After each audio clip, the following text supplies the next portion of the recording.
icyo kibazo kuva na kera icyo namye mvuga kuri GCV ku ruhande rwanjye nubwo nitwa ko nyihagarariye muri Afurika icyo nemera nka GCV ntabwo ariko byitwa ariko ni wihagarariye muri Afurika ibyo tubyemeranye icyo nemera kuri Afurika cyane abankurikirana n'ababirivinga my thoughts ibitekerezo byanjye mba GCV mbere na mbere ni ikintu cyose cy'agaciro abantu bazahuriraho muri payi icyo cyo nagisobanuye kuva kera kuko udafashe iyo initiative yo kubyumva gutyo uzirwaza umutima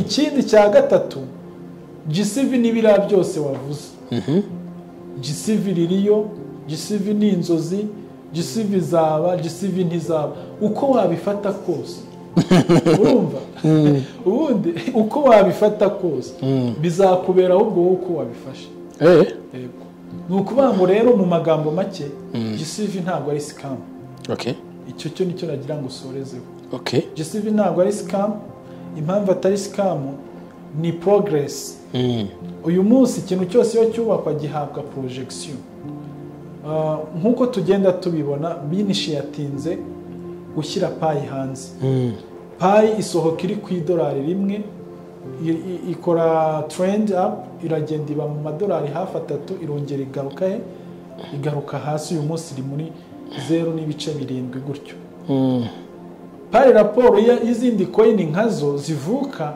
twavuga ngo payi ni akagabo kubera iki nukuvuga ngo twebwe igiciro twemera kuko hariya payi uyu munsi byita ku isoko ry'abazunguzayi harani mu isoko ry'abazunguzayi iyo umuntu akeneye ibintu bya makeya burya agira ahantu ajya bari kubizunguza iyo wamenyereye guhaha uzawuhahira ibintu byiza by'ibisirimu uba ufite ahantu uzabihahira n'undi rero yamenyereye guhahira mu bazunguzayi urumva nyine ajya mu bazunguzayi so mu magambo make payi iri smart ifite imishinga iri smart ifite ecosystem iri smart ibiciro byayo tuzabimenya once ibiciro byinjiye mu ma ecosystem cyane cyane ko hari system izabisynchronizing ku buryo byose bizahita biba updated muri system wajya mu matike y'indege umwebwe cyangwa duhora twibaza ngo umwebwe ninde wabahaye ubuyobozi ko bisa naho benshi babatinya umuntu ashobora kuvuga ati reka ati Olivier ni uhagarariye payi mu Rwanda ati niwe Nicolas mu Rwanda Olivier niwe Nicolas hano mu Rwanda so ndagira ngo wenda we wubatse Interium ya Viterium uriya muhungu wo muri Canada bara abo bombi ni ibintu niboneye n'amaso bari abanyeshuri be niwe wabubakiye ama system iyo background yose y'uyu mugabo witwa Dr Nicolas witekerezaho kabangwe se we yaje gukina ese afite project nk'iyi ngiyi iraninga kugera mu myaka 5-6 ariho abeshyi se so urumva nkatwe ntabwo dufite ubushobozi bwo kumujajinga ngo tuvuge ngo yatubeshye cyangwa se ibyo ari kutubwira tubihamye ijana kuko ntabwo turi mu mutima we ni nayo mpamvu aho rero system ibyo yakubwira wakwakira ibyo hanyuma ugategereza uko gutegereza biraza kutwinjiza nyirizina mu bibazo bitari byinshi ndi bukubaze mbere yuko wenda tuza kukurekura niba Pi Network ari umushinga munini kandi w'igihe kirekire ukatubwira ko Dr Nicolas niyo core team cyangwa iyo group yose bakorana muri Leta Zunze Ubumwe za Amerika mu Rwanda wenda mbere yo kumbaza ngo uyu munsi uri ambassador uhagarariye iki ariko nta bantu mwigeze mwumva bagiye bakora biyitirira Pi Network bakarya abantu amafaranga cyangwa bagatwara utuntu twabo wenda bisa naho bikiramikiraho ko n'abayobozi benshi bakunze kubigarukaho bari muri policies z'ubukungu hano mu gihugu muri Benin n'ahandi bavuga bati icyo ni igiki cyangwa kiri muri bya bindi bishobora kurya abantu none tukavuga tuti nta bageze biyitirira Pi Network bakarya udufaranga tw'abantu urakoze kubw'icyo kibazo ngira ngo ni ibintu byumvikana iyo ikintu kigenda what is the next ikigomba kubaho nuko hamaze kubakwa system y'ubucuruzi kandi na Nikora ubwiwe nubwo yubatse imishinga yatanze system ariko ntabwo ari uzatanga abakiriya nta nubwo ari uzatanga ibicuruzwa we yubatse system ni umudeveloper Nikora reka tumubare nk'umudeveloper abo yubakiye rero ni community kominote rero niyo nayo ubwayo ifite uruhare rwo kuvuga ngo cya kintu bazakibyaza umusaruro gute. Muri uwo musaruro bubaka rero niyo mpamvu inzego nk'izo za GCV ambassadors zabayeho. Ukubaho kwazo gutuma ejo n'ejo bundi igihe ibikorwa byose bizaba birangiye by'uyu mushinga wubakwa aya ecosysteme arangije kunozwa, bizaba byoroshye kuvuga ngo ese igicuruzwa kiri muri Benin shatse ko kigera mu Rwanda cyahagera gute. Uyu munsi waguye ikizamini mu bucuruzi busanzwe ngo fata igicuruzwa kiri hehe, wenda kiri muri Gambia ukigeze i Kigali, hari n'igihe n'indege ihagera utamenya ahantu iba. Ariko ibyo byose uyu munsi bitegurwa ni business plan ihari muri payi yego yo kuvuga ngo ba bantu bahagarariye za nzego za GCV bizaba byoroshye. Uyu munsi urumva muri iyo favor nagize uyu munsi muri ibyo bihugu byibuze 40 ndumva ari nk'ibihugu 42 urumva banzi nka GCV ambassador ubahagarariye kandi sindahagira ntibananze, ariko kubera iyo autonomy nahawe yo kuhagera no gukontorora ibyo bakora banyubaha nk'umuyobozi wabo washyizweho nande namukubwiye. Ubwo nuko ngo izindi nzego rero nazo uko zigenda ziba bitwa aba GCV ambassador, ubwo tugira abo bita region GCV ambassadors. Ubwo nabo ni abantu bahagarariye urwego noneho rw'amaregio mu turere, tuvuge region ya South Africa countries, region ya East African countries, West African countries, North African countries. Aho hose urumva hari ababahagarariye.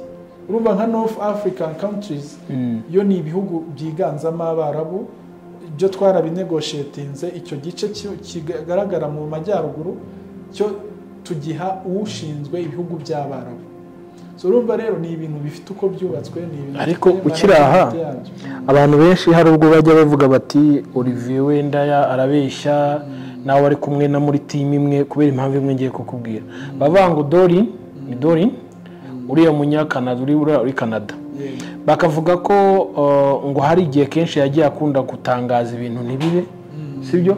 Benshi bakavuga ko wasanga ari ubashuka kandi ari ikinyoma. Ubwo rero bakavuga bati none ntabwo wasanga aba Olivier batubeshya.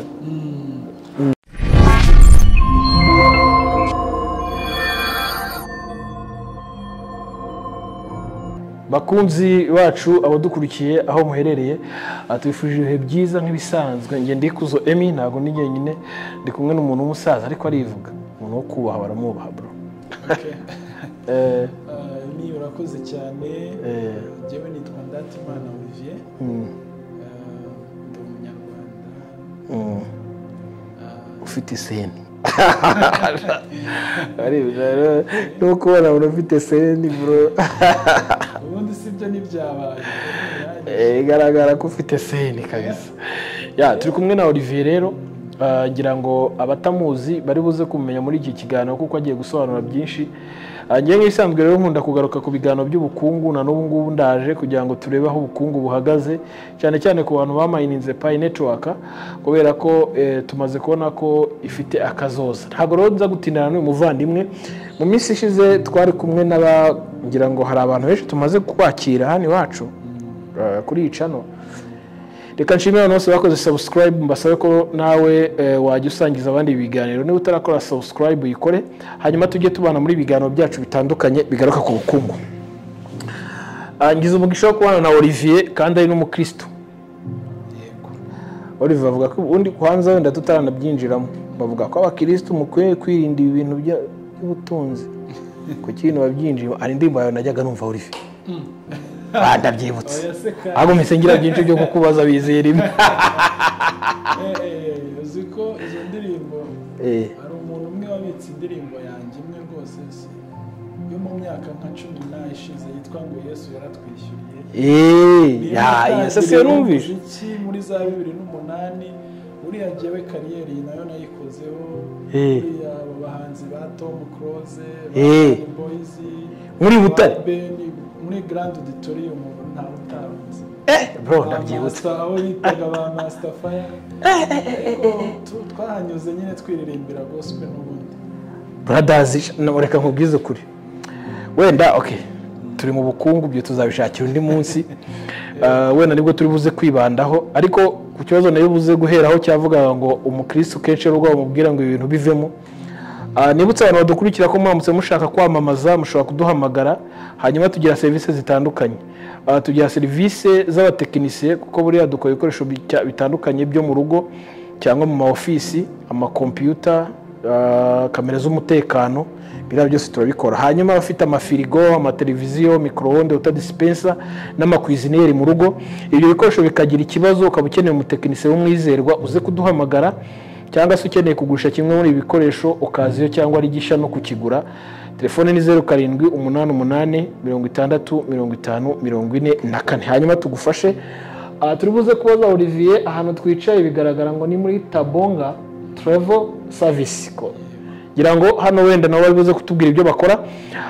tubibutse ko tukunda kuba turi kumwe na company imwe ya Shema Investment akora ibintu bya management property gurishiriza abantu ibibanza cyangwa se akabafasha ku managing imitungo yabo turibuze gushiraho video inyuma muze kuyibona kugira ngo muze kumuhamagara hanyuma bafashe kuko ari mu Faransa ndetse no mu Rwanda akorera hombi afasha abari hanze y'igihugu n'abari mu gihugu imbere hanyuma ibirenze ibyo kandi ndagira ngo tujya kwakira Olivier tubibutse ko kenshi tuba twiciye muri Golden Gala Kicukiro hano ahantu ushobora gufatira akantu ko kunywa cyangwa ukahakorera siporo urenze hariya ahantu hahoze urenze kuri Sofia ahantu hahoze bita kuri Tekira aho ngaho yes utwo tuvido ndibuze kutubashiriraho ariko Olivier nawe watubwira ahantu twicaye okay mbere na mbere ahantu mwicaye mu nyubako nziza muri uyu mujyi wa Kigali yego rwose yahoze yitwa Makuza Peace Plaza yego rwose umunsi yitwa Yusa Plaza tunabashimira Yusa Plaza yego Yusa Plaza tunabashimira cyane ko jewe niyo nkoreramo maze imyaka irenga 6 ariho nkorera muri ino nzu tunabashimira rero ko aribo baduhaye amahirwe yandi menshi cyane yo gukorera hano yaho nk'ibi tubikore tugereho nta kibazo yes rero birumvikana ni inyubako nziza ikirimo n'andi ma office abantu iyo bakeneye ama office meza bakoramo hano kuri Yusa Plaza bayabona kugira ngo nabyo ko du professor ko kanya tubatangiye publicité y'ubu nta kibazo ntacyo babitwa rero ho turi by'umwihariko akaba ari muri Tabonga nkuko nyine wabivugaga Tabonga ahangaha bakaba bakora batanga serivisi zijyanye n'amatike y'indege zijyanye no kubukinga ni ibintu nk'ibyo birumvikana abantu baba babimenyereye tuzagenda turushaho nabyo kubibona ndibuze kubibariza ahubwo baze kutwibwira serivisi zabo ibiciro byabo na contact zabo wabakenera nuko hanyuma wowe ukoreramo hano nanjye by'umwihariko urumva nkoreramo hano jewe company yanjye yitwa Kigali Hot Market Limited twebwe tuba muri field ya logistics e-commerce kuba ngo natwe ukeneye ibintu by'imizigo kubizana bivuye muri China Dubai ndetse ubu hari abo turi kugirana partnership Canada UK buryo bimwe mu bicuruzwa dushobora kuzana bishobora kuva aho ngaho biza muri Afurika ariko nanone by'umwihariko uko wenda turi buze wenda kubigeraho urumva muri business turiho twubaka iri imbere hariya ni ibintu n'ubundi twamaze gusetinga neza ku bijyanye no kuzakora icyo bita source of product mu buryo ufasha abakiriya kubona ibicuruzwa ukabibagezaho bitiriwe bibagora okay yes hanyuma abagukeneye uraza kubaha contact bashobora kuzajya bakubonaho hanyuma rero tujye kwinjira mu kiganiro nyirizina cyatumye nkuhamagara cyangwa se nkagushaka nkaba ninze kukugeraho uri mu bantu nahize kabisa naraguhize kabisa ngize amahirwe rwose Imana ikungejejeho naragushatse ariko ubwo ngize amahirwe umunsi nkakubona ntabwo bibuze gutuma ntibariza ibibazo mfite ibibazo byinshi ariko ndibuze kwibanda ku cyo bita Pi Network uri mu bantu hano muri iki gihugu ntashobora kuvuga ko ntashobora guca ku ruhande kuvuga ko ari mwe mwayizanye ariko ndibuze kubanza kwibaza ngo kuri mu bantu ba mbere bazanye network cyangwa iyo Pi network hano mu gihugu, ikaza abantu bagifite hahamuka bya bintu bya piramide abantu bakoraga, abantu barihebye bavuga bati piramide tumazeho amafaranga. Hanyuma Pi network waje kuyimenya ute? Kuko kugeza uyu munsi turi kuganira nubwo utaratubwira titire ufitemo hano, ariko abantu bazi ko turi kuvugana na ambassador.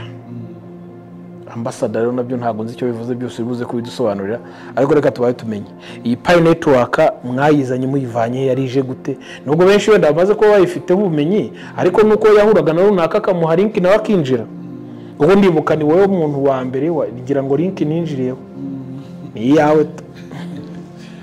Okay, Emi urakoze. Ngira ngo nuko bivuze koko ibijyanye n'ibintu bya network cyangwa se birimo uburyo bwo kubaka amakuru ajyanye n'ibya blockchain technology, navuga ngo turi bamwe mu bantu babimazemo igihe kirekire. Nk'uko bivuze rero, Pi network yaje mu by'ukuri abantu hari ibintu byinshi bavuyemo byahanyuze, abantu bimwe byabasabye ibishoro, bibasaba gutanga imigabane bashora, kandi nanjye ndi umwe mu bantu babinyuzemo ndanahomba cyane. Niba bya piramide bya network, yes, rero cyampombeje, wenda sinzi niba nkita piramide cyane, ariko cyitwaga Kwako marketplace. Niyo yari iy'Abanyakenya, nayimenye nyine nk'uko abandi bayimenye, ndayikurikirana.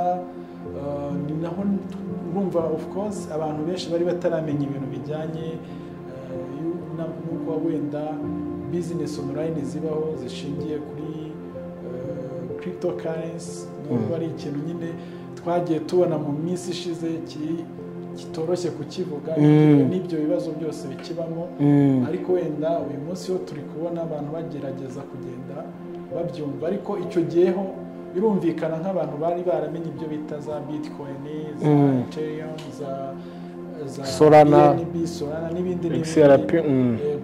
Urumva ni abantu bakeya. Twe rero tubimenye, twabimenye muri 2018 mu ntangiriro, niho namenye icyo kintu cyitwa ko cyarazanywe n'Abanyakenya. Ubwo kubyumva uri umuntu mushya rero nk'uko byari bigoye kugira ngo we kunanirwa kubyumva, bakwereka ingero z'ibyo bita Bitcoin. Bitcoin dore uko yazamutse, dore uko turahigeze uyu munsi. Abanyakenya n'abizi ko nta bantu bazi kwefuwasa cyane, bakakumvisha uburyo nawe bizakugira umumaro. Icyo gihe rero umuntu nawe yabaga afite mu kimuga yayakuragamo, tugura ibyo bita imigabane, ibyo bitaga byagiraga ama stage. Kumva ati hari nk'umugabane wa platinum, hari umugabane wa silver, umugabane wa gold. Ibyo byose bakabibarira mu mafaranga ku buryo bashobora kuvuga ngo uguze umugabane w'amadolari 200, uguze wa 500, uguze w'igihumbi. So icyo gihe rero iyo coin yabo yitwaga Onyx. Niyo coin abantu benshi twavuga ko bamenye icyo gihe. None ariko umuntu akayimenya avuga ngo uragura imigabane yari cyo mucyo bita ICO. ICO nyine ni initial offering coins, niko amacoin yose yazamukaga ubundi. Ni ukuvuga ngo niba uyiguze iri mu cyo bita ICO, cyitwaga ko ari nko kugura inzozi. Ubundi niko abahanga bavuga ngo ubuguze project abantu bakoze, noneho yazunguka nawe ukunguka, yahomba nawe ugahomba. So rero ndihuse aho niho twamenyeye ibyo bintu, tumarana n'abo Banyakenya igihe kitari gitoya. Ndumva Abanyakenya twamaranye hafi imyaka 2. Cyakoze icyo nashimamo nuko niho nungukiye ibintu nanjye byo gusobanukirwa na online business kwishoboka. Niyo nungukiye kumenya ko e-commerce ibaho. Ese e-commerce ni iki? Umuntu ashobora gucuruza online gute na product zisanzwe, umuntu ashobora gukora logistique. Donc ibintu byose bishingiye kuri business iri online niho nabyigiye. Wow. Marezoma ibyo by'iyo mishinga yabo byo byageze igihe birafeiringa bigenda gutyo. So muri icyo gihe rero urumva niho twamenye amakuru y'icyo bita Pi network. Pi network tuyimenya, jewe nkwihayeho urugero narayipinze. Pi network. Yego. yego nayipinze nkiyimenya kubera ko abantu baravugaga ngo ni ikintu ngo kigiye gutanga amadolari ngo 100. Icyo gihe ndibuka bayigisha bavuga ngo umuntu uyijyamo ngo ejo bundi iraba ari amadolari 100. Natekereza ibyo bindi nanyuzemo ndanashoye mwayanjye ngahomba bati ibyo by'ubuntu byo ntibinashoboka. Ngira ngo namaze amezi 2 yose abantu babibwa Olivier ko twumva uri umuntu wadufasha no kubisobanukirwa kuki utabyumva. Genda avuga nti nkurikije nyine reputation yanjye ntabwo ushobora kujya mu kintu ntarabanza gukurikirana neza, hato nafata abantu bankunda cyangwa bankurikirana mbajyane mu bintu nanjye numvise. Rero nafashe igihe kimwe kigeze ku mezi 2 ndayikurikirana ndayumva, ariko maze kuyibonaho amakuru meza ahagije nibwo nanjye nayinjiyemo. Rero kuko nari mfite abantu basanzwe bankurikirana, urumva ngira iryo soko rya e-commerce rya Kigali Hot Market, nari mfite abantu barihahiraho bakurikirana ibyinshi nkora. Urumva rero kugira ngo bamenye ko ndi muri ibyo na paye nayimenye kuyibabwira byari byoroshye. Ndibuka icyo gihe na abantu benshi bayimenye ni jyewe wabafashije. Noneho uko mbafasha bahita nkora imbuga zubumva buriya hari ibintu byabayeho mu minsi ya kera abantu ntibagira amakuru kuko nta buryo bufacilitating abantu amakuru bwari buriho. Uyu munsi urabizi ko ikintu cyitwa amakuru ya social media ni nko kuzimya speed. Icyo gihe rero ndibuka imbuga zigeze muri 15 za WhatsApp. Nahise nzigira umuntu amenya paye akahita abwira n'uwiwabo. Ngira ngo habaye igihe kirekire kitari kirekire abantu benshi bamaze kumva paye. Rero icyatumye tuyimenya cyangwa se cyaduhaga imbaraga zo kuyumva nuko ni ikintu kitadusabye amafaranga. Yes. Kuko twari tumenyereye ibindi byose ko bikubwira ngo fata byibuze n'amadolari 100 ushiremo. None ikindi cyo barakubwiye ngo nta kintu bagusaba, nta na internet urebye kugusaba iri butware igihe, donc amadata yawe uvuge ngo biraguhangayikishije. Ngo noneho abantu bamwe nkatwe nyine tubimazemo iminsi dushaka no gukurikirana ibintu neza deeply, tukareba background y'abo bantu bazanye icyo kintu ni bandi.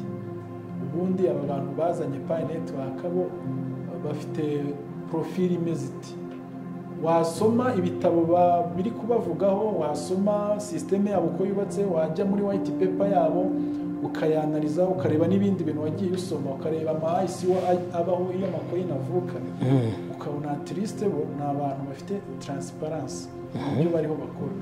Ikindi ukabona ni abantu bafite icyo navuga professionalism mu bintu bariho bakora. Icyambere wabonaga ko bafite ikintu bita accountability. Yes. Kuvuga ngo ibyo batangiranye ntabwo babikora nk'ibyabo, bo basa nkaho babaga bariho bakorera rubanda. Akababwira bati twebwe dore ibyo twagezeho twubatse ni ibi. Noneho namwe community uruhare rwanyu ni uruhe. Bagasa nkaho atari ba bantu bameze nk'izo network zindi zabayeho zigenda zungukira mu bantu gutyo, zikwentimida zikugati wowe guragura nawe bigiye kugenda gutyo. Bo bakakubwira ati ahubwo uruhare rwawe nirwo ruzagira nirwo ruzahisha agaciro iyo paye. Ngira ngo ni nacyo cyatumye rero isi yose ibumva, ariko nanone binashingira n'ubwo buseriye bagaragazaga. Gusa ahantu byaje kugoranira nuko abenshi urumva nicyo gihe hari hagiyemo abantu benshi bamenye ibintu nk'ibi ngibi, byatumye abantu babyumva nabi. Kuko paye yagiye yubakwa mu ma stage. Ni ukuvuga ngo iyo bavuga ngo tuzarocinga mainnet, ubwo kabaga ari agace kamwe ka porogaramu bari kubaka, babata ku gace tuzakarocinga nko muri 2022. Ubwo tw'abaturage n'abantu bifitiye inzara, urazi ko iyo ubwiye umuntu mu kintu ukimujyanyemo kandi ntabwo wowe aba azi ngo kizarangira ryari, kandi ikindi abakijemo avuga ngo ufite inzara nkeneye ko kingabura cyangwa amenya agaciro kacyo ari uko cyagize icyo kigezaho. Noneho wa muturage wibwiriye ibyo bintu yabona iminsi ihise, urumva nyir'umushinga ni umuzungu, we afite ibyo byanze bikuza ari kubaka mu gihe kirekire. Ariko aba bazungu bo aho utana ba blaminga, bo ubwabo white paper yarabisobanuraga yavuga ngo this pie is not for quick money, is long term project. Ibyo ubwabyo ku muntu usobanukiwe icyo ashaka ntabwo yari kuza afite inzara y'amafaranga n'inzara y'amafaranga, kuko ubwayo tekinoloji turabizi ko niyo itunga umuntu. Niba abubatse payi barayise ko ari tekinoloji nshya izahindukiramo ibintu byinshi, cyane cyane ko tubona ko na web 3 ari ishamikiyeho, bo ubwabo bakavuga bati iyi tekinoloji izahindura ibintu byari bisanzwe bimwe biriho bikora. Urumva icyo gihe nta mpamvu ya haraka ngo uvuge ngo ayo mafaranga ari ngo ko bataduha. Yego, cyane cyane ko twe twari dufite ama experience y'ibindi. Uyu munsi iyo wanariza isoko rya Alibaba kugira ngo ribeho rigire sustainability nk'iyo rifite uyu munsi, rigere ku ntego zagezeho, byubatswe hafi imyaka 10 rero. Yego, Alibaba n'ibindi n'izindi tekinoloji nshya uyu munsi ntabwo wavuga ngo nka Google yubatswe umunsi umwigerwaho. Rero ikintu niba kizagenda kikagira revolution nk'uko tubyumva kuri payi babivuga, kikagira ikintu cyitwa impinduramatwara, kikagira ikintu kigeraho kitari gisanzwe mu binyejana bishize, ni ukuvuga ngo icyo kintu ntabwo wowe ugomba kumva ko ukirukankisha amarangamutima yawe. Ibyo rero byatumye twebwe bamwe dukomeza gukurikirana amakuru ya ba nyirabyo batanga, tukavuga ngo igikuru ni uko bakibyemera ko bakibyubaka. Icya kabiri ni uko nta kiguzi bariho badusaba ngo tuvuge ngo uko bitinda turi guhomba, bari kutwakaya, bari kutwishyuza. So ngira ngo ibyo rero bamwe byatumye tubaho dutuje kandi tugira n'umutima wihangana, kuko tuzi ko iyo ibintu biri mu ikoranabuhanga byanze bikunze, iyo bitagiye ngo bifeiringe biveho, bigira igihe bikaba byakugeza no ku nzozi zawe. Okay. Ngira ngo badukurikiye bashobora kumva ukuntu uyu mushinga waje n'ukuntu mwawumenye n'ukuntu mwatangiye kuwuhererekanya muha abantu. Mwe mufite icyizere ko abantu bazabijyamo? Ngira ngo buriya n'umuntu uzakubeshya azakubwira ngo jyewe ngo payi nijye wayizanye.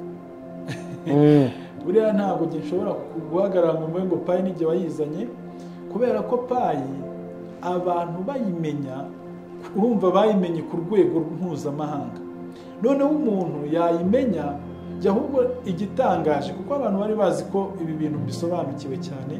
Najyaga kubona nkabona umuntu rwose ntanakeka ko ibyo bintu byitwa nyine ngo ni network n'iki, yabimenye ukumva umuntu arakubwira ati ibi bintu urabizi. Ahubwo ngakubitwa n'inkuba, ibihese nkabona nyeretse payi afite nka 200 amaze kumayininga. Ahubwo se wabikuye? Ati wenda afite mubyara wanjye uba mu Bwongereza, niwe wabinyohereje, arambwira ngo ibyo bintu njye nikandiraho gusa bisana amafaranga. Ukumva uwo muntu yanayimenye, nta n'abandi bantu hano mu Rwanda barayimenya. Wenda gusa twebwe icyo twakoze ni uko tukimara kubimenya, kubera no kubisobanukirwa cyane, byatumye abenshi babandi na wa wundi wabyumvise mbere utaruzi ibyo ari byo, yahise abona source y'ahantu noneho azajya akura amakuru amufasha gusobanukirwa. So twe rero experience twari dufite yatumye dufasha benshi nubwo bari babimenye kubisobanukirwa birushijeho. Ngira ngo nta kindi cyizere cyo ngo abantu bari kuko ubwabo abantu bari babinyotewe banabishaka, yewe already wumva nk'abo namwe baramaze kubijoininga. Twe rero ubwo icyo twakoze ni ukubabwira ngo niba mwarabijoininze mukamubizi, reka tugendane twese tukurikirana amakuru, tuzarebe uko bigenda byevuriwa. So urumva ikintu rero kimaze imyaka uyu munsi 6 nuko abantu bakibonyemo amakuru. Reka twinjire nyirizina uyu munsi mu mushinga wa Pi Network. Ngira ngo uyu munsi Pi Network noneho aho igeze imaze kuba umushinga munini, isi iri kumva n'abantu bari kumva. Ariko iyo ugiye ku ma platform amwe namwe asobanura ibintu nka za chat GPT ngira ngo n'izindi, zikubwira ko Pi Network itaraba ikintu cyo kwizerwa. Ariko mwe uyu munsi mubona ihagaze? Ibyo ngibyo ntabwo byabura kumvikana neza ko ikintu kikiri mu mushinga ntabwo nyine kiba kiratangira kugira aho cyubakiye wahita uhagararaho ngo uvuge ngo iki kintu cyararangiye. Urumva produit fini na produit infini ni ibintu bihabanye. twebwe gusa icyo tubona turavuga ngo ese imbaraga ubwazo zimaze gushorwa n'abo twavuga ni ba nyir'ubwite kuri uyu mushinga uzi kompeyarinze n'imbaraga abitwa abagenerwabikorwa bakoresha ninde ufite imbaraga nyinshi mu byo yakoze dabora aho ni ngombwa gushyira umunzani ukavuga ngo se njyewe bampaye amakuru y'ubuntu icya kabiri bampa opportunity yo kwakira ikintu ntajya mu murima ngo mpinge yego ni telefone yanjye bamfite nigengaho nkoresha kuri interineti uko nshaka bampaye amahirwe y'icyo kintu ngo ngigire ndibuka mu ma interview menshi Dr Nicolas yagiye akoreshwa na biriya binyamakuru bya CNN n'ibindi bamubazaga nyine uko abantu bakira payi nawe ku isi akavuga ati no twebwe twatanze amahirwe ku muntu wese ufite telefone kugira ngo yigishwe amenye icyo bita cryptocurrency bo ni ukuvuga ngo ni nka donation reka tubyite ko ari nk'impano bahaye isi yose baravuga ati wa muntu ushaka kwiga ikoranabuhanga natangirire hano babitanga mu rwego ruvuga ngo nta kiguzi wowe ibyo tuguhaye ni ikintu cyoroshye kukigeraho ni interineti hafi ya ntayo ukiryamira ukitwa ko ukoze icyo bagusabaga so rero aho ngaho icyo tubona niba uyu munsi aba bagabo tubona b'influencinga abandi bantu b'ibihangange nkabo kuko buriya iyo uko nabivuze bwa mbere iyo ukurikirana profile zabo usanga ni abantu bafite ibigwi uyu munsi cyagiye kimotiva ni ukureba uzi Dr Nicolas Dr Nicolas umubona mu bice byinshi bitandukanye umubona mu buryo buri academician ni umuntu uri mu rwego rutanga uburezi uyu munsi ngira ngo wenda icyadutungura dutunguwe no kuvuga ngo Dr Nicolas ntabwo ari umwarimu muri Stanford ntiyigeze anahagera cyangwa yarabyiyitiriye tukumva ngo ni umubeshyi yabeshye isi ko ari umwarimu kandi atubeshya icyo cyo cyahita kitubwira ngo na bya bindi byose ni ibinyoma yatubwiye cyangwa tumaze iminsi twubakiyeho ni ibinyoma ariko uyu munsi this guy niba ari umustafu uzwi ufite ibikorwa ufite abandi bantu yasapotinze wenda nkatwe tubikurikirana cyane tubona niwe wasapotinze project y'umugabo wubatse Adacoin uyu munsi Adacoin ni imwe mu macoin ageze mu 10 ya mbere abana afite amahirwe yo gukoreshwa muri bari kuvuga ko bizaba ama stable coin muri Amerika niwe wubatse Ethereum ya Ethereum uriya mu ngo muri Canada bara abo bombi ni ibintu niboneye n'amaso bari abanyeshuri be niwe wabubakiye ama system iyo background yose y'uyu mugabo witwa Dr Nicolas witekerezaho kabangwe se we yaje gukina ese afite project nk'iyi ngiyi iraninga kugera mu myaka 5-6 ariho abeshye se so urumva nkatwe ntabwo dufite ubushobozi bwo kumujajinga ngo tuvuge ngo yatubeshye cyangwa se ibyo ari kutubwira tubihamye ijana kuko ntabwo turi mu mutima we ni nayo mpamvu aho rero system ibyo yakubwira wakwakira ibyo hanyuma ugategereza uko gutegereza biraza kutwinjiza nyirizina mu bibazo bitari byinshi ndi bukubaze mbere yuko wenda tuza kukurekura niba Pi Network ari umushinga munini kandi w'igihe kirekire ukatubwira ko Dr Nicolas n'iyo core team cyangwa iyo groupe yose bakorana muri Leta Zunze Ubumwe za Amerika mu Rwanda wenda mbere yo kumbaza ngo uyu munsi uri ambassador uhagarariye iki ariko nta bantu mwigeze mwumva bagiye bakora biyitirira Pi Network bakarya abantu amafaranga cyangwa bagatwara utuntu twabo wenda bisa naho bikiramikiraho ko n'abayobozi benshi bakunze kubigarukaho bari muri policy z'ubukungu hano mu gihugu muri Benin n'ahandi bavuga bati icyo ni igiki cyangwa kiri muri bya bindi bishobora kurya abantu none tukavuga tuti nta bageze biyitirira Pi Network bakarya udufaranga tw'abantu urakoze kubw'icyo kibazo kugira ngo ni ibintu byumvikana iyo ikintu kigenda kiba kigari kikaba kinini kikavugwaho amakuru atandukanye abashobora kukiyitirira kugira ngo bagikoreshe mu nzira zitari cyo nabo baravuka ariko icyo nshimira kugeza uyu munsi nuko uhereye ku buyobozi bukuru bwubatse uyu mushinga wa P Network nta hantu na hamwe hihuzwa no kugira umuntu baka amafaranga. Ikindi cya kabiri ni urwego rwo bita GCV. GCV murabizi ni campaign movement iri global yahawe cyangwa se twavuga ko yagize inshingano zo kugira ngo isapotinge, kubera ko mu ntangiriro ba nyiri uyu mushinga baravuze ngo igiciro kizagenga uyu mushinga kuri aya mafaranga kizatangwa ibyo rero byatumye ibyo ngibyo byatumye habaho abo twavuga ko ari abakoranabushake. Muri GCV ambassadors ni abakoranabushake kuko nta gihembo bakorera, nta zindi nyungu zihari ziri direct bakorera, ariko kugira ngo wumve icyo kintu nuko nabo ubwabo ngira ngo uyu munsi ushaka no kubinyomoza, ushaka n'amakuru, urumva tuba dufite ibitabo byabyo muri policies cyangwa se icyo twita code of conduct.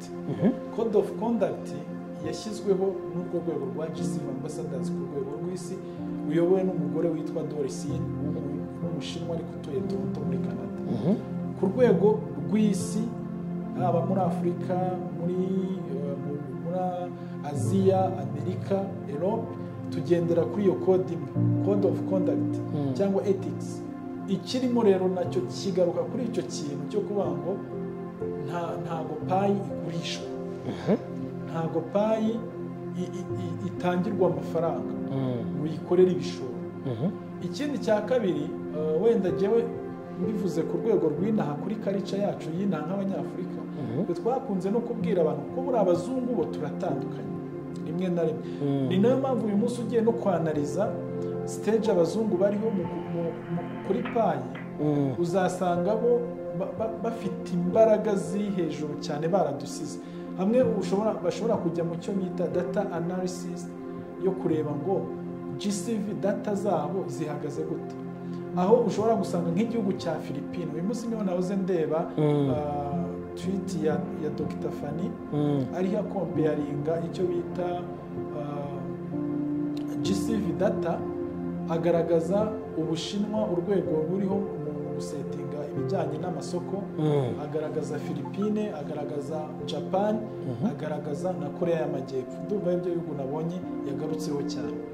Ni ukuvuga ngo aho hose bo abo bazungu babyumva cyane ku rwego ruri hejuru, ku buryo bo usanga bitandukanye natwe. Rero inaha iwacu muri Afurika wenda muri rusange ni ukuvuga ngo icya mbere tuba dusanga turi abantu bafite inzara. Noneho ya nzara ishobora kugukoresha iki? Kugukoresha amanyanga. Niba ari n'ikintu cyari kuzakura, mbuze urugero mpita mbivugamo, donc gufata nk'ikintu cyari gitewe uyu munsi kitaranera, wowe ugashaka kukirya no kugisarura kikiri imiteja, ari umubeya, ari iki. Aho rero ngira ngo nk'ubuyobozi bwo biba ari byiza kuko buba bufite inshingano zo kugira ngo ukurikirane buri kimwe cyose, umenye ngo icyo kintu ubundi kivugwa gute, gihagaze gute, ese gifitiye influence ni mbi cyangwa ni nziza. Kugira ngo niyo mpamvu nyine ubuyobozi buba bugomba kutureberera twese, cyane cyane ko urumva ubu ari umushinga w'abanyamahanga, ariko nanone iyo ukurikije mu rwego rusange usanga ari umushinga ufite intego nziza, ndetse rimwe na rimwe iyo wumva n'amakuru abivugwaho usanga ko baba bagaragaza uruhare rwabo mu kuzakorana n'ibihugu n'amaleta, cyane cyane ko abo bafite uyu munsi, abo bubakiyeho uyu munsi, niba umushinga wa Pi Network ubara abantu bageze hafi miliyoni 80 bajoyininze mu bihugu 100 birenga, ndumva ari ibihugu 132 aho biherukira birimo abapayoniye. Urumva abo baturage bose ni ab'amaleta, kandi muri leta ifite abaturage bayo bari muri uwo mushinga. Byumvikana ko rero hari uruhare n'ubundi rw'aba ba nyiri uyu mushinga kuzagira aho babihuriza no gukorana na leta. Olivier, ngira ngo wenda mbere yuko nza kwinjira muri cya kibazo cya nyuma navugaga, reka mpere kuri iki kibazo. Abantu benshi bakunda kwibaza, niyo guhamagara kubaza ngo ariko amafaranga ya payi ngo ubona tuzayaryara. Icyo ni ikibazo kimwe. Icya kabiri buri bugendane iyo cyo kwibaza ngo none mwebwe hano mu Rwanda ninde wabagize abayobozi kuba uri ambasada.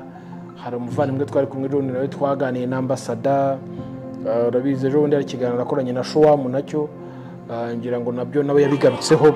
Noneho ndaza kwibaza ngo udufashe usubize kuri ako kambere, kuko ayo mafaranga abantu bazayaryara, ayo mafaranga ntayaye, hanyuma uze kugafatanya nako kuko kwibaza ngo mwebwe, cyangwa duhora twibaza ngo mwebwe ninde wabahaye ubuyobozi, ko bisa naho benshi babatinya. Umuntu ashobora kuvuga ati reka ati Olivier niwe uhagarariye payi mu Rwanda, ati niwe Nicolas mu Rwanda, Olivier niwe Nicolas hano mu Rwanda. So ndagira ngo wenda uce muri ibyo mu bibazo, hanyuma tuze gusoreza kuri GCV nyirizina.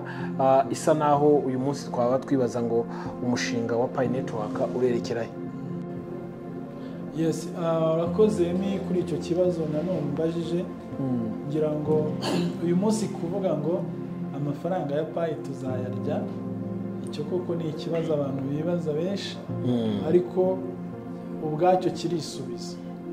Niyo utagira umuntu kibaza, ubwacyo cyakwisubiza mu zihe nzira. Icya mbere ngira ngo kugeza uyu munsi project bavuze ko iri long term. Bakimara kuvuga ko project iri long term, banagaragarije abantu ko udashoboye kwihangana kuba muri project iri long term ashobora kubona inzira zimworohereza kubivamo niba yumva birambiwe. Ngira ngo rero niho twaje kubona hanavuka amasoko, ibyo twavuga ko ari ama exchanges, ariko nyirizina uyu mushinga ukaba warubakiwe ubundi goods and service, ndetse ziriho uyu munsi zubakirwa ama ecosystem, ari nabo bafatanyabikorwa bakomeye bazatuma agaciro k'icyo twita ko Pi nyine yakora muri izo serivisi cyangwa ibyo bicuruzwa byemera bikunda.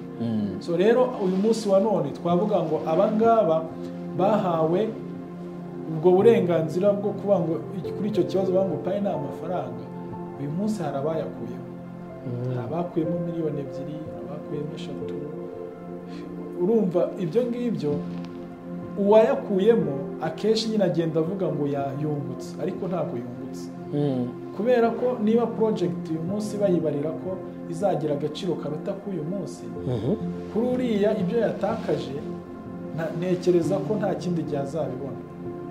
Buriya sinzi umugani mu Kinyarwanda baciye ngo umugabo anyagirwana n'abandi bakavuga ko rero watose we. Urumva rero hari uwumva ko bamutindiye ukagira ngo niwe bari bazaniye uyu mushinga. Uyu mushinga ni uw'isi my friend. Uyu mushinga wiyubakiwe urwego mpuzamahanga, ufite ibikorwa byawo byigaragarira, umuntu wanawushidikanyaho ashaka yasoma Google yose yamuha amakuru. Yamuha amakuru atamenye hamwe yamenyera ahandi, atabyumviye muri theory zayo yabyumvira mu makampani ahari arenga 120 ari pending list kuzakorana n'uyu mushinga. Yabyumvira mu ma global conference abaho adakuka, yabyumvira muri ecosystem ubwayo ihari. So ibyo byose rero ni ibihari byigaragariza ko Pi yitwa amafaranga. Okay, hano rero urahita winjira kuri cya kibazo nakubajije, mwebwe hano ninde wabahaye ubuyobozi? Okay, hanyuma urakoze kuri icyo kibazo cyitwa kuvuga ngo ninde waduhaye ubuyobozi. Nta nubwo nkunda kuvuga ngo nitwa umuyobozi, kuko umuyobozi w'uyu mushinga ni umwe tuzi, Dr. Nicolas niwe head, kandi nawe ntabwo burya akunda kwiyita umuyobozi, kuko iyo yiyise umuyobozi ni nk'aho ari we wakabaye afata ibyemezo wenyine. Tubona ko Pi icya mbere ifite icyo bita core team. Core team igizwe uyu munsi imaze kugira abantu bageze muri 80.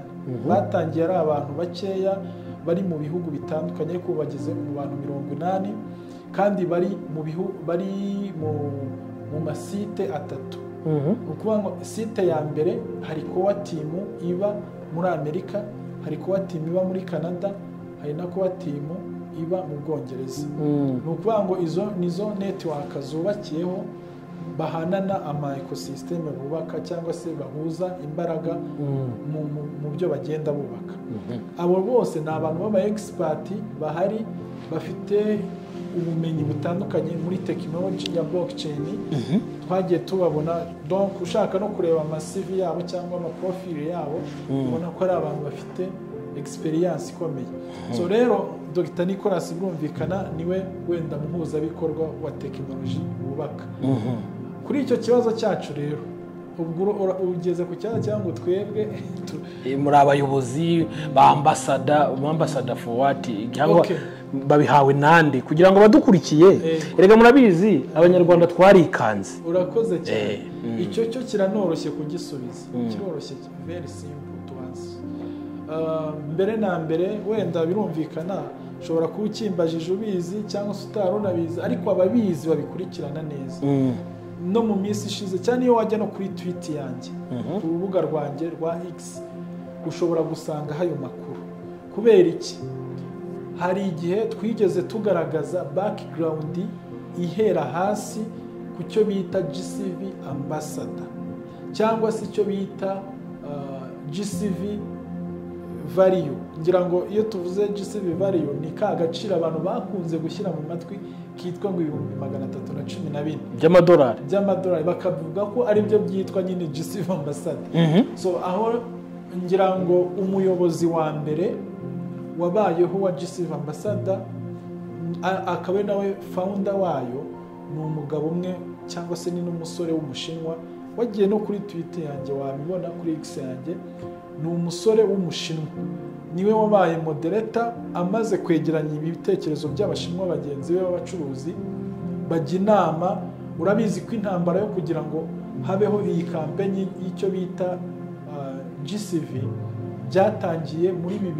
2022 mu kwezi kwa gatandatu mbere yaho ntabwo icyo kintu cyabagaho ahubwo habagaho kuvuga ngo igiciro cya payi abantu bacyumva gute bamwe bakavuga amadolari 100 amadolari 10 abandi ariko ibyo byose n'ubundi stili bikaba bikiri ibyifuzo rero uwo mugabo w'umushinwa amaze kuba ari uhuza ibyo bitekerezo by'abashinwa bagenzi b'abacuruzi bahise babihereza undi muntu wasaga nkaho ari ufite imbaraga nyinshi muri influence kuko byanagaragaraga ko ari uri active unahuza abantu benshi umudamu witwa Doris niwe wahise yakira igitekerezo cy'uwo mushinwa wenda amazina ntabwo urumva nahise nyibuka ariko kuri tweet yanjye hariho n'icyo bita certificate ngira ngo ibyo bijyanye n'ibyo tubwira by'ubuyobozi nyine udafite iriya certificate ubundi ukanabyiyitirira wiyitirira ibintu bitari ibyawe so rero icyabayeho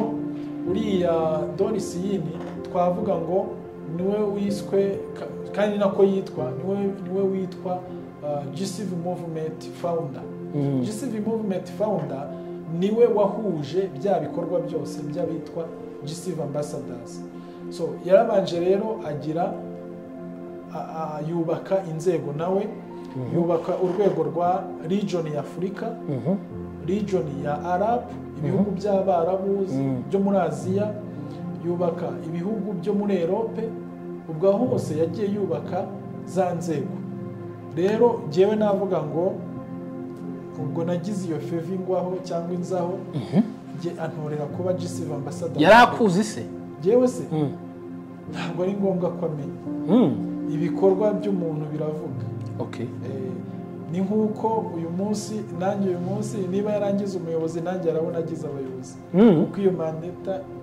iyo mandatory ibihari okay so rero icyabayeho ni kimwe nuko region ya Afrika yarubatswe ubakwa region ya Arab ubakwa region ya Europe na Amerika uyu munsi n'ugenda ukurikirana amakuru atanga sohora usanga ko nko mu Bushinwa ho baracyabyubaka cyane kuko Ubushinwa bwo ni bunini ngira ngo mbere twari mu Bushinwa hari amakaramba arenga 3000 aba mu ntara zaho zitandukanye uyu munsi iyo bavuze intara yo mu Bushinwa ushobora gusanga ari nk'ibihugu bibiri byacu ugasanga rero uyu munsi nibwo bari gutora ati umuntu uhagarariye intara yitwa runaka yo mu Bushinwa mu bucuruzi so ikindi navuga muri ibyo bijyanye n'iyo administration bagiye bubaka ni ibintu tujuru biri kujyana nyine n'icyerekezo cya wa mushinga wa payi kuko bo baba bavuga ngo mbese ejo bundi payi nirangiza kunoza imishinga iriho yubaka what is the next ikigomba kubaho ni uko hamaze kubakwa sisiteme y'ubucuruzi, kandi na Nikora ubwiwe nubwo yubatse imishinga yatanze sisiteme, ariko ntabwo ari uzatanga abakiriya, nta nubwo ari uzatanga ibicuruzwa. We yubatse sisiteme, ni umudevelopa. Nikora reka tumubare nk'umudevelopa. Abo yubakiye rero ni kominote rero niyo nayo ubwayo ifite uruhare rwo kuvuga ngo cya kintu bazakibyaza umusaruro gute. Muri uwo musaruro bubaka rero niyo mpamvu inzego nk'izo za GCV ambassadors zabayeho. Ukubaho kwazo gutuma ejo n'ejo bundi igihe ibikorwa byose bizaba birangiye by'uyu mushinga wubakwa aya ecosysteme arangije kunozwa, bizaba byoroshye kuvuga ngo ese igicuruzwa kiri muri Benin shatse ko kigera mu Rwanda cyahagera gute. Uyu munsi waguye ikizamini mu bucuruzi busanzwe ngo kuri fata igicuruzwa kiri hehe, wenda kiri muri Gambia ukigeze i Kigali, hari n'igihe n'indege ihagera utamenya ahantu iba. Ariko ibyo byose uyu munsi bitegurwa ni business plan ihari muri payi yego yo kuvuga ngo ba bantu bahagarariye za nzego za GCV bizaba byoroshye. Uyu munsi urumva muri iyo feva nagize uyu munsi muri ibyo bihugu byibuze 40 ndumva ari nk'ibihugu 42 urumva banzi nka GCV ambassador bahagarariye, kandi sindahagira ntibananze, ariko kubera iyo autonomy nahawe yo kuhagera no gukontorora ibyo bakora, banyubaha nk'umuyobozi wabo washyizweho nande namukubwiye. Ubwo nuko ngo izindi nzego rero nazo uko zigenda ziba bitwa GCV ambassador, ubwo tugira abo bita region GCV ambassadors. Ubwo nabo ni abantu bahagarariye urwego noneho rw'amaregio mu turere, tuvuge region ya South Africa countries, region ya East African countries, West African countries, North African countries. Aho hose urumva hari ababahagarariye. Urumva nka North African countries yo ni ibihugu byiganzamo Abarabu, ibyo twarabinegotiatinze, icyo gice kigaragara mu majyaruguru cyo tugiha ushinzwe ibihugu by'Abarabu. So urumva rero ni ibintu bifite uko byubatswe, ni ibintu ariko ukiraha abantu benshi hari ubwo bajya bavuga bati Olivier wenda arabeshya nawe ari kumwe na muri team imwe kubera impamvu imwe ngiye kukubwira. Bavuga ngo Dorin uriya munyakanada uri Canada, bakavuga ko ngo hari igihe kenshi yagiye akunda gutangaza ibintu ntibibe, sibyo? Benshi bakavuga ko wasanga ari ubashuka kandi ari ikinyoma. Ubwo rero bakavuga bati none ntabwo wasanga aba Olivier batubeshya. Doris ni urumva iyo byanze bikunze umuntu yamaze kuba agent ashobora kuvugwaho ibintu byiza cyangwa akavugwaho n'ibintu bibi. Urumva Doris ni umwe mu bantu nawe bamamaye ku buryo butunguranye. Mu bantu ba mbere uyu munsi ashobora gutera ishyari no kubabaza ni Abashinwa bene wabo, kuko nawe byibazeho uyu munsi kugira ngo umuntu nawe abone feva nk'iyo yaboneye muri payi ihita imugira umusitari kuri rwa rwego. Kugira ngo Doris yini iyo uvuze Dr. Nicolas ukavuga Dr. Fanny uwa gatatu abandi Doris icyo mbaza ni ariko burahembwa ikiwe ayakura amafaranga. Ikintu n'umwana muto uvutse ari muri paya yimenye yamenya ko Doris yini ari umuyobozi. Ibyo rero kuba yavugwaho ayo magambo numva ni ibintu bisanzwe. Ikindi cya kabiri ni umuntu ntago arema, we nawe afite ibitekerezo nk'iby'abandi, wenda gusa we icyo arusha abandi ni kimwe twavuga ngo ni experience. Kuko umuntu agira experience igatuma afasha wa wundi ufite ibitekerezo byari bitaragera aho undi yageze cyangwa yanyuze, bakaba ari aho ngaho batandukanira. Ariko ibindi abantu baburya bari ku rwego rumwe. Doris rero wenda bavugaga gutyo ngira ngo rimwe na rimwe nawe hari ama expectation yiwe yatangaga, kavuga ati ariko tubona cyangwa se twifuza ko kuba timu yazadufasha ikintu nk'iki kikagerwaho kikagenda gutya, kitaba bikitwa ko yagize gute yababeshye. Ariko mu by'ukuri uyu munsi iyo usoma articles yandika niwe muntu ugerageza aho gutanga ukuri kose kumvikana kuri uyu mushinga. Okay, ntacyo tuzakomeza kuganira byinshi, tuzabigarukaho dukurikije n'ibitekerezo batanga muri komanteri. Reka tujye ku kibazo cya nyuma. GCV ambassador, GCV muyisobanuye kenshi nawe wigarutseho. GCV yabaye GCV, benshi bakavuga ko GCV it's impossible, abandi GCV nyine it's scam, GCV igihuha, GCV inzozi, GCV izaba. What meaning GCV cyangwa purpose ya GCV, cyangwa se mwebwe iyo murebye musanga mu myaka GCV ishobora kuzagaragaramo ni imyaka 100, wenda ku kigereranyo cyo mwe mureba. Impamvu ndi kubikubaza Olivier, hari abantu benshi bazi ngo abadukurikiye bihangane, turi hafi y'ahantu hari ibintu ntazi ibyo ari byo biri guhindagana, inzu z'abakire zibamo byinshi, ubwo wasanga ari abakozi ba Olivier. So icyo mbaza, iyo GCV mwebwe iyo murebye, usibye gukomeza kuyitera no gukomeza gukuza imyaka, ntishobora kuzaza wenda ikaribwa n'umwuzukuruza wawe? Urakoze kuri icyo kibazo. Kuva na kera icyo namye mvuga kuri GCV ku ruhande rwanjye, nubwo nitwa ko nyihagarariye muri Afurika, icyo nemera nka GCV ntabwo ariko byitwa, ariko ni wihagarariye muri Afurika, ibyo tubyemeranye. Icyo nemera kuri Afurika cyangwa abankurikirana n'ababirivinga my thoughts, ibitekerezo byanjye mbaho, GCV mbere na mbere ni ikintu cyose cy'agaciro abantu bazahuriraho muri payi. Icyo cyo nagisobanuye kuva kera, kuko udafashe iyo initiative yo kubyumva gutyo uzirwaza umutima. Ikindi cya gatatu, GCV n'ibira byose wavuze, GCV ririyo, GCV ni inzozi, GCV zaba, GCV ntizaba, uko wabifata kose urumva ubundi uko wabifata kose bizakubera ahubwo uko wabifashe. Ni ukuvuga ngo rero mu magambo make GCV ntabwo ari scam. Icyo cyo nicyo nagira ngo usorezeho. GCV ntabwo ari scam. Impamvu atari scam ni progress. Uyu munsi ikintu cyose iyo cyubakwa gihabwa projection. Nkuko tugenda tubibona, binishi yatinze gushyira payi hanze. Payi isohoka iri ku $1 rimwe, ikora trend up, iragenda iba mu $3 hafi 3, irongera igaruka hasi. Uyu munsi iri muri 0.7 gutyo. Payi raporo y'izindi coin nkazo zivuka, twavuga ngo payi ni akagabo.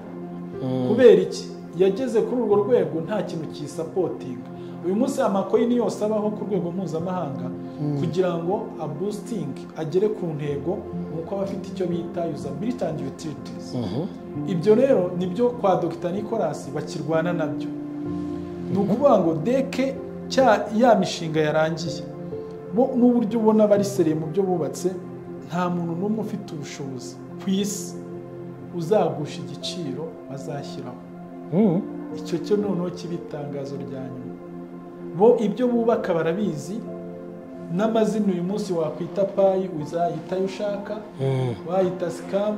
Ikiza gishimishije uzahita scam kandi ukizibitse, nta n'uwo waziha. Ubundi je nakwemera wazita scam burundu akazitanga akanasiba iyo app, niwe nakwemera ko yagaye ko ari scam.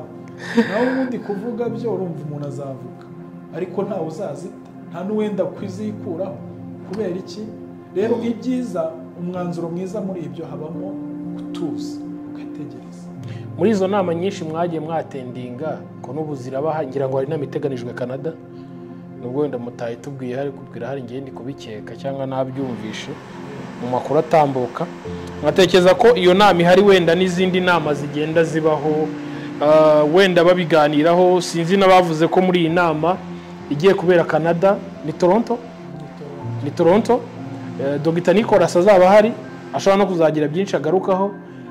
Wenda reka tuvuge ko wasanga hari icyizere cy'uko iyo GCV, kuko uyu munsi nujya kureba kuri OKX urasanga payi iri kuri 0.5 iri hasi, benshi bakibwira ko hariho nta gaciro ifite. ngira ngo benshi bagasinziriraho ariko ugiye kureba OKX ntabwo muri Amerika bakoresha OKX uhita utangira kwibaza ngo ibi bintu muri Afurika turi kubona muri Amerika biriyo.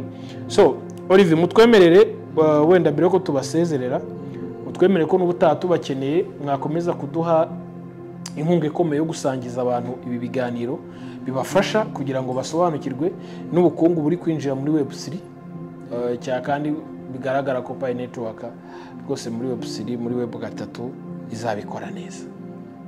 Cyeka niba ari ubutumwa bwa nyuma mwaduka isoreza kuri ako waruvuze uyu munsi deja kuba Pi iri kuri 0.5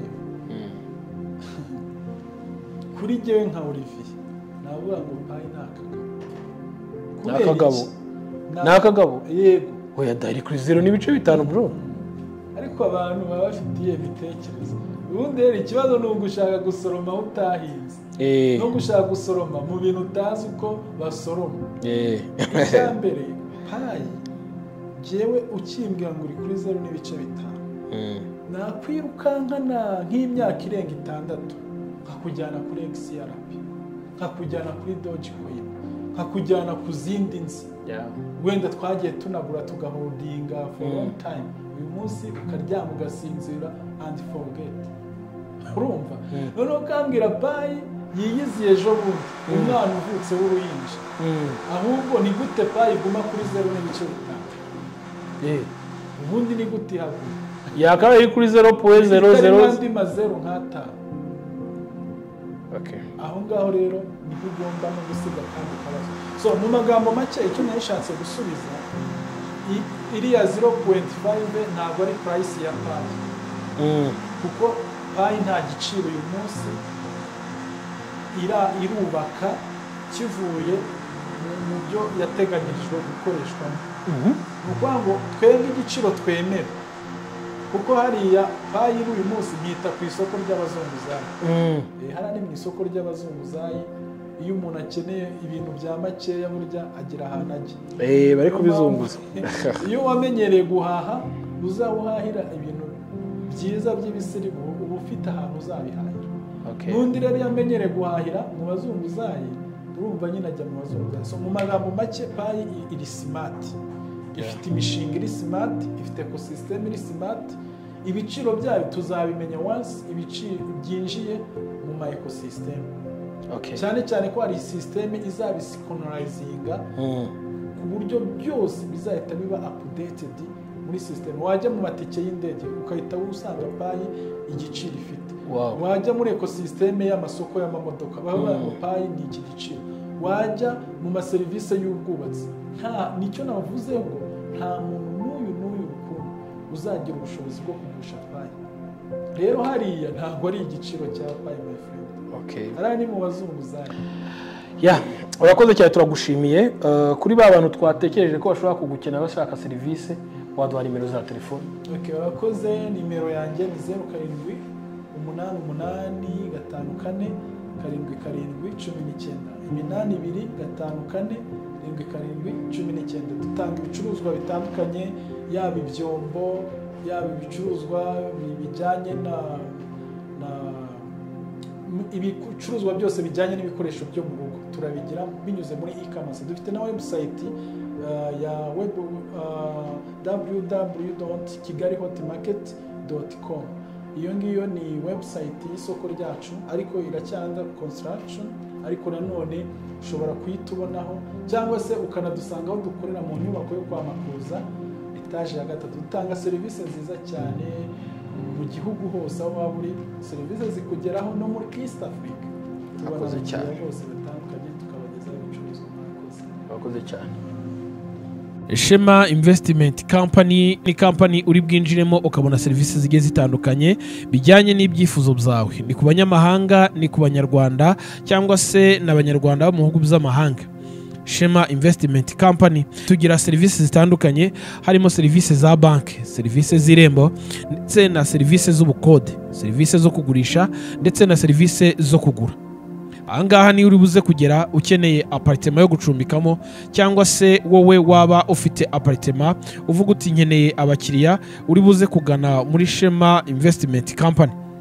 uri buze kubashaka kuri telefoni ikurikira ni 0795 85 46 35 cyangwa se ubandikire kuri nimero ya WhatsApp akamenyetso ko guteranya 33 69 93 53 131.